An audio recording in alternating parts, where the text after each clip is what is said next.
നല്ല ഒടുക്കത്തെ മഴയത്ത് ഒരു ചൂട് സമൂസ വയ്ക്കാൻ തോന്നി എന്ത് ചെയ്യും? സമൂസ ഉണ്ടാക്കൽ ഇത്ര സിമ്പിൾ ആണ് എന്നറിയുന്നതിന് മുമ്പ് വരെ പുറത്തു പോയി വാങ്ങുക എന്നത് മാത്രമായിരുന്നു ഓപ്ഷൻ. പക്ഷെ ഇതിന്റെ റെസിപ്പി ഞാൻ പഠിച്ചതിന് ശേഷം പിന്നെ വീട്ടിലുണ്ടാക്കലാണ് ബെസ്റ്റ് ഓപ്ഷൻ. ശരി, ഒരു സ്ഥലം വരെ പോയേക്കായിരുന്നു. അപ്പൊ സർപ്രൈസ് ആയിട്ട് ഞാനും എന്റെ അസിസ്റ്റന്റ് ഇനോട്ടിയും കൂടെ അടിപൊളി സമൂസ ഉണ്ടാക്കാൻ തീരുമാനിച്ചു.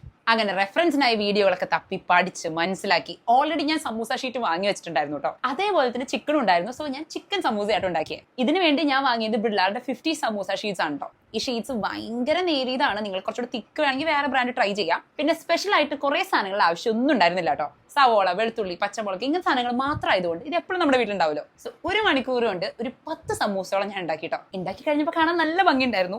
കഴിക്കുമ്പോൾ ടേസ്റ്റ് ഉണ്ടാവോ എന്ന് മാത്രമായിരുന്നു ഒരു ടെൻഷൻ. ആള് പുറത്തുനിന്ന് വന്നപ്പോൾ ടോട്ടലി സർപ്രൈസ്ഡ് ആയി ആൻഡ് ഭയങ്കര എക്സൈറ്റഡ് ആയി. കാരണം ആൾ എന്നോട് പറഞ്ഞിട്ടുണ്ടായിരുന്നു എന്തെങ്കിലും ഒരു സ്നാക്ക് കഴിക്കാൻ തോന്നുന്നുണ്ടെന്ന്. ആൾക്കാണെങ്കിൽ ഇത് കഴിച്ചിട്ട് ഭയങ്കര ഇഷ്ടമായിട്ടോ. അതേപോലെ തന്നെ എനിക്കും മമ്മിക്കും. അപ്പൊ ഇതിനൊപ്പം കോമ്പിനേഷൻ ആയിട്ട് ഞാനൊരു പൊട്ടവെള്ളരി ജ്യൂസും കൂടെ അടിച്ചു. അപ്പൊ നിങ്ങൾ ഈ റെസിപ്പി ഒക്കെ ട്രൈ ചെയ്തിട്ട് എങ്ങനെ ഉണ്ടായിരുന്നു എന്നോട് പറയണം കേട്ടോ. Next video, by.